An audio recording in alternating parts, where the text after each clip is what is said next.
एक बार लोहे की दुकान में अपने पिता के साथ काम कर रहे एक बालक ने अचानक ही अपने पिता से पूछा, पिताजी, इस दुनिया में मनुष्य की क्या कीमत होती है?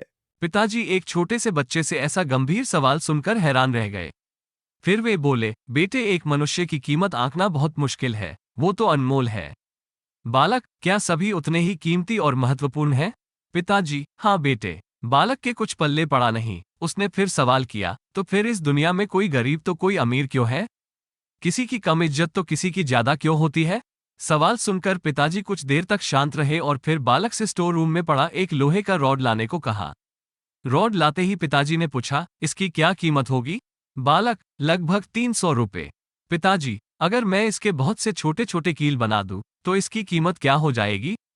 बालक कुछ देर सोचकर बोला, तब तो ये और महंगा बिकेगा, लगभग 1,000 रुपये का। पिताजी, अगर मैं इस लोहे से गड्डी ही के बहुत सारे स्प्रिंग बना दूं तो? बालक कुछ देर सोचता रहा और फिर एकदम से उत्साहित होकर बोला, तब तो इसकी कीमत बहुत ज्यादा हो जाएगी। पिताजी उसे समझाते हुए बोले, ठीक इसी तरह मनुष्य की कीमत इसमें नहीं है कि अभी वो क्या है, बल्कि